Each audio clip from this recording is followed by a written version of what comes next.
ઝઘડિયાના બાલોદથી મોટી કોરલ વચ્ચે નર્મદા નદી પર નિર્માણ પામનાર પુલથી ઝઘડિયા તાલુકાના અનેક ગામોનો સીધો ફાયદો।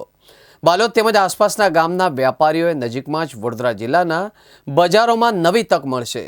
ઝઘડિયા તાલુકાની જનતાની લાંબા સમયથી આ બે સ્થળો વચ્ચે પુલ બનાવવામાં આવે એવી માંગ હતી, જ્યારે રાજ્ય સરકાર દ્વારા નર્મદા નદી પુલ પર બનાવવાનું આયોજન કરવામાં આવ્યું।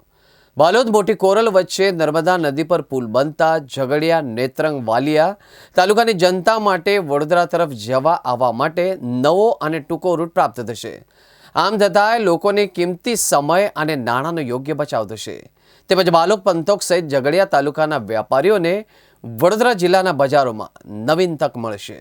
હું ઘણા વખતથી આ એક બ્રિજની ઝંખના લોકોને હતી, એનાથી અમારે બાલોદ અને મોટી કોરલ વચ્ચેનો સંબંધ જે જૂનો હતો એ સંબંધને એકદમ નિકટક બનાવી દેવા માટેનો આજે પ્રયાસ થયો છે। એના માટે અમે બહુ જ આભારી છીએ।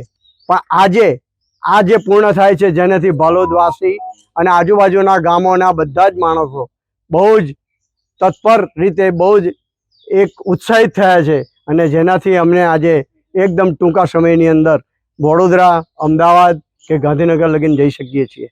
જય હિન્દ, જય ભારત। ઝઘડિયા તાલુકા ભાજપ મહામંત્રી તારીખ 21ના રોજ વડોદરા ખાતે ગુજરાતના નાયબ ઉપમુખ્યમંત્રી શ્રી હર્ષભાઈ સંઘવી સાહેબ દ્વારા બાલોદ મોટી કોરલ બ્રિજનું ખાતમુહૂર્ત કરવામાં આવેલું, જેના ભાગરૂપે 22 તારીખે મોટી કોરલ ગામ ખાતે ધારાસભ્ય શ્રી કરજણના અક્ષયભાઈ પટેલ, ઝઘડિયાના ધારાસભ્ય શ્રી રીતેશભાઈ વસાવા, ભરૂચ જિલ્લા પંચાયતના પ્રમુખ મહેન્દ્રસિંહ વાંસદિયાના દ્વારા આ ખાતમુહૂર્ત કરવામાં આવેલું।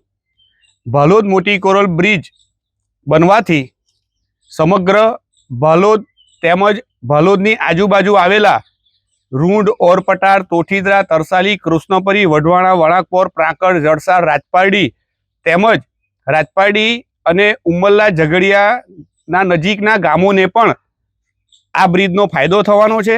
સાથે સાથે નેત્રંગ, વાલિયા, માંડવી ઠેક સાપુતારા સુધીના લોકોને આ બ્રિજ બનવાથી વડોદરા, અમદાવાદ જવાનું અંતર ખૂબ ઓછું થશે, સમયનો બચાવ થશે।